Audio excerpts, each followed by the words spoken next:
Hello students, welcome to BIMD YouTube classes. MBA first year का आपका subject है production management और operation management. उसमें हम अपना नेक्स्ट टॉपिक कर रहे हैं यूनिट 1 का, जो है हमारा प्लांट लोकेशन। कि हमने ऑपरेशन मैनेजमेंट में हम पढ़ रहे हैं कि हमने किस तरीके से ऑपरेशंस को रन करना है, किस तरीके से हमने मैनेज करना है। तो उसमें एक इम्पॉर्टेंट एस्पेक्ट ये भी है कि आपका प्लांट किस जगह पर होगा जहां पर आपने गुड्स को या सर्विसेज को मैन्युफैक्चर करना है। सर्विसेज को मैन्युफैक्चर नहीं करते, इसलिए हम उसे ऑपरेशन ऑफ सर्विसेज बोलते हैं। तो किस जगह पर सर्विसेज को ऑपरेट करना है या फिर गुड्स को प्रोड्यूस करना है, तो उस जगह पर हम उस जगह को सिलेक्ट करना भी एक बहुत ही इंपॉर्टेंट टास्क है कि किस जगह पर वो लोकेशन क्या होनी चाहिए जिससे हमें सबसे ज्यादा प्रॉफिट हो। तो प्लांट लोकेशन में क्या है, location of an industry is an important management decision. It is a two-step decision. First, choice of general area or region, and second, the choice of site within the area selected. कि पहले आपको वो reason choose करना है कि किस area में आपको डिसाइड अपनी प्लांट इम्प्लीमेंट कर प्लांट लगाना है, और सेकंड स्टेप क्या है, अपने एरिया को डिसाइड करना है तो फिर जगह कौन सी है उस प्लांट में, उस एरिया कौन सा आपने डिसाइड करना है कि जहां पर आपको प्लांट लगाना है। Location decision is based on the organization's long-term strategies such as technological, marketing, resource availability and financial strategies. ये सारी strategies के ऊपर plant location based होती है। The objective of plant location decision making is to minimize the sum of all costs affected by location। कि हमने क्या करना है कि सारी cost जो लोकेशन से अफेक्ट हो रही है उन्हें मिनिमाइज करना, ये ऑब्जेक्टिव होता है प्लांट लोकेशन का। कि लोकेशन इस जगह पे होनी चाहिए कि हमारी हर तरीके की कॉस्ट कम से कम हो। तो नेक्स्ट है इसके अंदर, plant location is important because of the following. किन किन कारणों से इंपॉर्टेंट है? Location influences plant layout facilities needed, location influences capital investment and operating cost. कि अगर आपकी लोकेशन अच्छी होगी तो आपको जो भी लेआउट फैसिलिटीज नीडेड है इजीली अवेलेबल हो जाएंगी और फाइनेंस भी इजीली अवेलेबल हो जाएगा। Location decisions are strategic, long term and non repetitive in nature. Without sound and careful location planning in the beginning itself, the new facilities may create continuous operating problems in future। कि अगर आप starting में ही location की और आप ध्यान नहीं देंगे, लोकेशन आपकी गलत हुई तो आप फ्यूचर में भी हमेशा से प्रॉब्लम्स को ही फेस करेंगे। Location decision also affects the efficiency, effectiveness, productivity and profitability. ये सब चीजें भी लोकेशन से अफेक्ट होती हैं। The location decision should be taken very carefully as any mistake may cause poor location, which would be a constant source of higher cost, higher investment, difficult marketing and transportation, dissatisfied and frustrated employees। ये अगर हमारी location सही नहीं होगी तो हमें इस तरीके की प्रॉब्लम्स को भी फेस करना पड़ सकता है। तो कौन कौन से इंपॉर्टेंट फैक्टर जो हमें ध्यान में देने हैं? First is market location. To solve such problem, a market analysis of the area is conducted and the answers of the following questions can be find out। कौन कौन से क्वेश्चन के आंसर फाइंड किए जाते हैं? If there is a market which could be served and if retail price of the product can be reduced। कि अगर हमारे पास लोकेशन इस तरह की होनी चाहिए कि वहां पर भी हम अपनी मार्केट को इजीली एस्टैब्लिश कर सके और जिससे जो हमारा रिटेल प्राइस है वो भी कुछ हद तक रिड्यूस कर सके हम जहाँ पे। Whether quick delivery of the product can be made by the better plant location to the particular area। क्या लोकेशन के जिस जगह पर आपने प्लांट लोकेट किया है उसके बेसिस पे जो आपका ट्रांसपोर्टेशन कॉस्ट है या जो इजी डिलीवरी है आपकी इजीली हो पा रही है या नहीं हो पा रही है। Whether there is a competitor for the product in the market, whether demand for the product may increase, whether an additional plant is required to meet the future demand। इस तरीके के क्वेश्चन में डिमांड में आते हैं कि already competitor है आपका या नहीं है, आपके प्रोडक्ट का डिमांड इंक्रीज हो सकती है फ्यूचर में नहीं। मतलब इस तरीके के क्वेश्चन को ध्यान में रखकर हमें मार्केट एरिया डिसाइड करना है कि मार्केट वहाँ पे लोकेशन, मार्केट की लोकेशन प्लांट की लोकेशन के पास है या नहीं है। ठीक है। What is the potential purchasing power of the market? What are the buying habits of local people and what must be done to fit your service to these habits? कि आपको अपना प्लांट उस मार्केट एरिया में establish करना है जहां पर आपको ज्यादा से ज्यादा मतलब बेनिफिट हो। वो मार्केट आपके प्रोडक्ट के अकॉर्डिंग ही हो जिससे आपको इजीली अपने प्रोडक्ट के बेनिफिट्स वहां तक आप पहुंचा सको, जिससे डिलीवरी कॉस्ट भी कम होगी, कस्टमर्स का सेटिस्फेक्शन भी होगा, आपकी कॉस्ट भी कम होगी और इजीली अवेलेबल होगी गुड्स। इस तरीके की और भी बहुत सारे बेनिफिट्स हमें मिलेंगे अगर हमारा मार्केट एरिया जो है हमारे प्रोडक्ट का उसी में हमारा प्लांट एस्टैब्लिश हो। फिर है इकोनॉमिकल एस्पेक्ट्स। इकोनॉमिकल एस्पेक्ट्स में कौन कौन सी चीजें आएंगी? To know the following factors we will study. First of all economical factors में हमारा क्या आएगा? प्रोडक्ट का नेचर क्या है, वॉल्यूम क्या है, वैल्यू उसकी, और प्रोडक्शन प्रोसेस में कंटिन्यूअस है, इंटरमीडिएट है या इंटरप्टेड है, manufacturing machinery, other manufacturing equipment, special manufacturing requirement, service में हमारी आ जाएगी किस तरीके की सर्विस आप दे रहे हैं, स्टीम की, गैस, वाटर, एयर और high pressure electricity and sewerage. ये सारी चीजें हैं जो हमारे ध्यान में इकोनॉमिकल एस्पेक्ट में होती हैं कि इजीली अवेलेबिलिटी है इन चीजों की या नहीं है। तो इसके बाद जो नेक्स्ट टॉपिक है हमारा इम्पोर्टेंट टॉपिक, वो है हमारा फैक्टर्स अफेक्टिंग प्लांट लोकेशन के। ऐसे कौन से फैक्टर्स हैं जो प्लांट लोकेशन को अफेक्ट करते हैं, तो इसे हम एक्सप्लेन करने के लिए इसे 8 फैक्टर्स में हम मतलब उसमें डिवाइड कर रहे हैं, ठीक है। तो एक एक करके हम फैक्टर्स पढ़ रहे हैं। फर्स्ट हमारा फैक्टर है सिलेक्शन ऑफ रीजन, कि कौन से रीजन, कौन से एरिया में हमने अपना प्लांट बनाना है, एस्टैब्लिश करना है।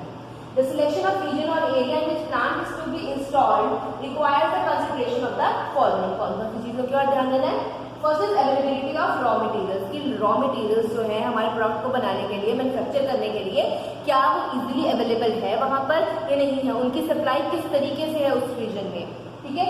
Second is proximity to markets, कि मार्केट के कितना पास है। जैसे हमने पहले भी पढ़ा है कि प्लांट लोकेशन के लिए मार्केट स्ट्रक्चर जानना बहुत जरूरी है। तो मार्केट की जितने नजदीक आपका प्लांट होगा, मतलब आपके प्रोडक्ट की मार्केट के जितना नजदीक होगा उतना ही आपको फायदा होगा।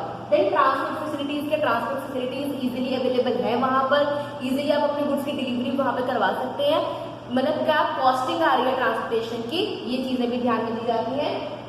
Next is availability of power, fuel और गैस, कि जो भी आपके इंडस्ट्रीज को रन करने के लिए चाहे पावर चाहिए, फ्यूल चाहिए या गैस से आपके जो प्लांट है वो चलता है, इन तीनों में से उन सोर्सेज की अवेलेबिलिटी है आपके पास, नियर बाय है या नहीं है, क्योंकि जितनी नियर बाय होगा उतना ही ज्यादा आपको बेनिफिट होगा और इजी अवेलेबल हो जाएगी चीजें। Next is water supply, water supply भी जरूरी है। कुछ केमिकल प्रोडक्ट्स होते हैं जिनमें वाटर की मतलब वाटर ट्रीटमेंट की कंटिन्यूस रिक्वायरमेंट होती है, तो उस जगह पर आपको वाटर जो सप्लाई है उसके पास ही अगर अपना प्लांट इंस्टॉल करेंगे तो उससे आपको ज्यादा बेनिफिट होगा। Next is disposal facility of for waste products, कि आपके जो वेस्ट प्रोडक्ट्स हैं इजीली डिस्पोज ऑफ हो सकते हैं या नहीं हो सकते, जो उनका डिस्पोजल एरिया है आपके प्लांट से कितनी दूरी पर है, कितना मतलब आपको वेस्ट को डिस्पोज करने के लिए दूर जाना पड़ेगा। वेस्ट को डिस्पोजल करने के लिए अगर आप इजीली डिस्पोज कर रहे हैं तो आपके लिए बहुत ही बेनिफिट है, वरना आपको बहुत प्रॉब्लम्स फेस करनी पड़ सकती है, ठीक है। Next is availability of labour, कि लेबर जो हमारा है, हमारे जो प्लांट है वो डिपेंड करता है कि वो उसमें स्किलफुल लेबर चाहिए या आप नॉर्मल स्किल के लेबर को भी यूज कर सकते हो। तो उस तरीके के अकॉर्डिंगली कि आपका प्लांट किस जगह पर है वहां पर लेबर आपके प्लांट की नीड के अकॉर्डिंगली इजीली अवेलेबल है या नहीं है, ये चीज भी ध्यान में दी जाती है, ठीक है। नेक्स्ट इज टाउनशिप सिलेक्शन, कि टाउनशिप सिलेक्शन फर्स्ट हमारा था कि आपने क्या देखना है कि आपके प्रोडक्ट के जो भी है रीजन कैसा है, ठीक है, सिलेक्शन ऑफ रीजन करना है हमने। अब हमारा नेक्स्ट स्टेप है टाउनशिप सिलेक्शन, के हमने कौन सा टाउन मतलब किस जगह पर आपने अपना प्लांट को इंस्टॉल करना है। इसमें क्या है, availability of man power of request skill, competitive wage rates of worker, other enterprise which are complementary or supplementary regarding raw materials, other input labor and skill required, ये सब चीजें आपको टाउनशिप सिलेक्शन की ओर ध्यान देनी है कि ये चीजें इजीली अवेलेबल है या नहीं है, क्या लेबर जो कॉम्पिटिटिव लेबर है वो आसानी से मिल सकती है या नहीं मिल सकती है, आपको स्किलफुल लेबर, क्या आपका जो वेज रेट है उस एरिया का क्या है, क्योंकि area to area wage rate भी डिपेंड करते हैं कि वहाँ पे लेबर कितने बेच लेती है, ठीक है। तो उस अकॉर्डिंगली आपको लेना है कि आपको उससे ज्यादा से ज्यादा बेनिफिट हो, उस टाउन में आपको इंस्टॉल करना है। फिर है कि जो भी एंटरप्राइजेस है दूसरी जो आपके प्रोडक्ट के लिए कॉम्प्लीमेंट्री है या सप्लीमेंट्री है उसकी, तो क्या वो इजीली आपके मतलब उस एरिया में अवेलेबल है या नहीं है। फिर है moderate taxes and absence of restricted loss, कि वहाँ पर जो टैक्सेस हैं वो उनका रेट ऑफ टैक्स क्या है, उनके जो लॉज हैं किस तरीके के हैं। Favourable cooperative and friendly attitude towards the industry, कि लोगों का जो एटीट्यूड है इंडस्ट्री की तरफ क्या वो फेवरेबल है या नहीं है। Favourable living conditions and standards keeping in view the availability of medical and education facilities, housing, fire service, recreation facilities, cost of living etcetera. Etcetera की जो भी आपकी लिविंग कंडीशंस है, स्टैंडर्ड ऑफ लिविंग को इंक्रीज करने के लिए क्या वो इजीली वहां पर अवेलेबल है उस टाउन में या नहीं है। तो ये टाउनशिप सिलेक्शन नेक्स्ट हमारा फैक्टर है जो प्लान की लोकेशन को डिसाइड करता है। Next is portion of urban and rural area, कि आपका जो एरिया है जब आपने प्लांट इंस्टॉल करना है आप अर्बन एरिया में इंस्टॉल करेंगे या फिर रूरल एरिया में। उसके एडवांटेजेस हमने एक एक करके लिखे हैं कि आपका अगर नेचर ऑफ आपका प्रोडक्ट जो आपने प्लांट पर लगाना है वो किस तरीके का है उसके बेसिस पे आप डिसाइड करेंगे कि आप रूरल एरिया में अपने प्लांट लगाएंगे या फिर अर्बन एरिया में। तो दोनों के हम फायदे करने पड़ेंगे। Advantages of rural area First point is the initial cost of land, erection cost of building in plant is less in rural area as compared to the urban or city area. Acquisition of additional area for expansion of plant is possible without much difficulties, whereas the urban area being congested, the additional land is not easily available. ठीक है, दोनों points easy हैं। जो cost है वो जो rural areas है वहां पर कम होती है, अर्बन एरियाज में ज्यादा होती है। और सेकंड ये है कि अगर आपको एक्सपेंड भी करना है तो रूरल एरियाज में आप इजीली एक्सपेंड कर सकते हैं, लेकिन अर्बन एरियाज में कंजेस्शन होने की वजह से, क्योंकि कंजेस्टेड एरियाज होते हैं वहां पर आपको बाद में एक्सपेंड करने के लिए लैंड इजीली अवेलेबल नहीं होती है। Next is rural areas are free from labour trouble which is most common in towns and cities, कि वहां पर इजीली आपको लेबर अवेलेबल हो जाती है रूरल एरियाज में। Overcrowding of working class population in cities is avoided, कि working class जो होती है सिटीज में वो बहुत ज्यादा होती है, ओवरक्राउडिंग होती है वहां पर, तो वो उस चीज को भी हम अवॉइड कर सकते हैं क्योंकि यहाँ पर आपको लिमिटेड लेबर ही मिलेगी। और फिर हमारा नेक्स्ट है एडवांटेजेस ऑफ अर्बन एरिया। इसमें क्या है, better modes of transportation for collection and distribution of materials and finish products, कि आप इजीली ट्रांसपोर्टेशन के थ्रू अपने प्रोडक्ट्स के रॉ मटेरियल्स को, एक फिनिश प्रोडक्ट्स को इजीली आप एक जगह से दूसरी जगह पर ट्रांसपोर्ट कर सकते हैं, क्योंकि वहां पर जो अर्बन एरियाज है वहां पर ट्रांसपोर्टेशन फैसिलिटीज ज्यादा होती है as compare to rural areas. Next is availability to request type of labour for special and specific job is there, अगर हमें स्पेशल या स्पेसिफिक जॉब के रिगार्डिंग कोई काम करना है तो स्पेसिफिक जॉब जो स्किलफुल लेबर है वो हमें अर्बन एरियाज में ही मिलेगी, वो हमें रूरल एरियाज में नहीं मिलेगी। Utilities like water, power, foods, etc. are easily available. Industry do not need to construct colonies to provide a residential facilities to their workers, since houses are available on rental basis, whereas in rural areas houses have to be built for workers. कि अगर आप rural areas में कोई plant बनाते तो आपको workers के employees के रुकने के लिए आपको वहां पर उनके हाउसेस को भी बनाना पड़ेगा, ठीक है, वहां पे आपको कंस्ट्रक्ट करना पड़ेगा। लेकिन अगर आप अर्बन एरिया में बनाओगे तो वहां पे इजीली रेंट पर अवेलेबल हो जाते हैं, ठीक है। नेक्स्ट हमारा जो मेन फोर्थ फैक्टर है वो है हमारा location of a factory in big city, कि अगर आपका बिग सिटी है तो उस पर लोकेशन किस जगह पर होनी चाहिए आपकी। Generally, factories are located in big cities for obvious reasons of skilled labor, market proximity for both raw materials and end products. Its advantages and disadvantages are mentioned below. कि big cities में अगर आप अपना plant locate करते हैं तो उसके क्या क्या फायदे या नुकसान है। First is existence of education and recreation facilities, advantages for children and dependents of workers, की जो डिपेंडेंट्स है वर्कर्स के चाहे बच्चे हैं उन्हें एजुकेशनल फैसिलिटी या रिक्रिएशनल फैसिलिटीज इजीली अवेलेबल वहां पर हो जाती हैं बिग सिटीज में। Facilities for technical industrial education and training of children of workers are available, evening classes facilities are available, discussion opportunities and facilities for exchange of thoughts are available for interested people in societies and clubs, all types of skilled manpower are available, repair, maintenance and service facilities for various utilities are available in abundance, big markets और sale of products available। मतलब ये सारे फायदे अगर आप big city में अपने आप प्लांट लोकेट करोगे तो आपके ये फायदे मिल सकते हैं। नेक्स्ट है ये इजी पॉइंट है, एक बार पढ़ लीजिए, फिर भी कोई प्रॉब्लम हो तो आप उसे पूछ सकते हैं। Next is location of an industry in small town, कि अगर आप स्मॉल टाउन में अपनी इंडस्ट्री स्टैब्लिश करते हो, इंस्टॉल करते हो, तो उसकी लोकेशन क्या है, मतलब क्या कैसे इफेक्ट करती है। There are some industries which are located in the rural areas और small town specifically for the want of raw material and cheap labour, कि रॉ मटेरियल इजीली अवेलेबल हो जाता है। जैसे कोल माइंस के पास ही आप अपनी इंडस्ट्री स्टैब्लिश करते हो किसी कोल से रिलेटेड जहाँ पे आपको रिक्वायरमेंट है, या फिर वहां पर आपको इजीली चीप लेबर भी मिल जाती है as compared to urban areas or big cities. Its advantages and disadvantages are less labor trouble and coordinated employee-employer relation. Next is suitable land for current and future requirements easily available. Local bylaws do not impose problem in working of the unit. No resistance from existing industries. Possibility of tax exemption exist, क्योंकि ये main important point है। पहले तो easy वाले हैं।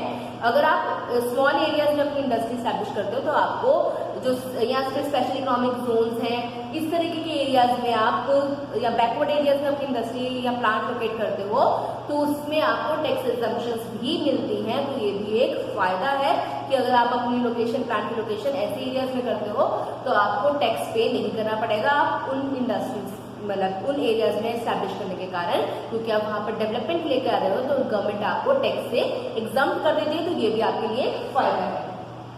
और next is normal congestion, lower rents in comparison to big cities and urban areas, lower wage rates for labour employees workers. ये सारे इसके पॉइंट्स हैं। नेक्स्ट हमारा पॉइंट है साइट सिलेक्शन, कि आपने साइट किस जगह पर आपने मतलब साइट क्या होगी प्लांट की। The next step is to select the exact plant site within the following consideration. First is the cheap availability of land for current and future requirements, soil characteristics and subsoil water, availability or possibility of economic drainage and waste disposal system are desirable parameters. कि आपका land वहाँ पर आपको cheap rate पे मिल रहा है तो आपकी साइट वहाँ पर आपको स्टेबल लगेगी, वहाँ की सॉइल कैसी है, वहाँ पर वेस्ट डिस्पोजल का क्या मैनेजमेंट का सिस्टम है। तो ये सारी चीजें भी आपको ध्यान में रखनी है। ड्रेनेज सिस्टम कैसा है, ये नहीं कि आपने ऐसी साइट चूज करके जहाँ पे पानी ही भरा रहता है या वेस्ट डिस्पोजल के लिए कोई जगह नहीं है, सॉइल ऐसी है कि धंस रही है। मतलब ये सारी चीजें भी आपको ध्यान में रखनी है जब आप साइट को सिलेक्ट करते हो। मतलब वो एरिया जहाँ पर आपने आपने पहले रीजन भी सिलेक्ट किया। फॉर एग्जाम्पल आपने ये डिसाइड किया कि मेरे पे मैंने शास्त्री नगर में या फिर मैंने इंडस्ट्रियल एरिया में कोई लगाना है, तो इंडस्ट्रियल एरिया तो सिलेक्ट कर लिया, फिर किस जगह पर आपने उस इंडस्ट्रियल एरिया में किस जगह पर कौन सी साइट है आपकी जहां पर आपने वो लगाना है, ये चीज सिलेक्ट की जाती है। ठीक है। Next is the site should be free from zonal restrictions like from railways or civil aviation restrictions. The site should be easily accessible to various modes of transport as required, so that apart from input materials, employees can also reach the site conveniently. कि आप easily transport facility हो ताकि आप आसानी से वहाँ पर पहुँच सको। फिर है current trends in, seventh factor क्या है, current trends in plant location की कौन कौन से नए ट्रेंड फॉलो किए जा रहे हैं।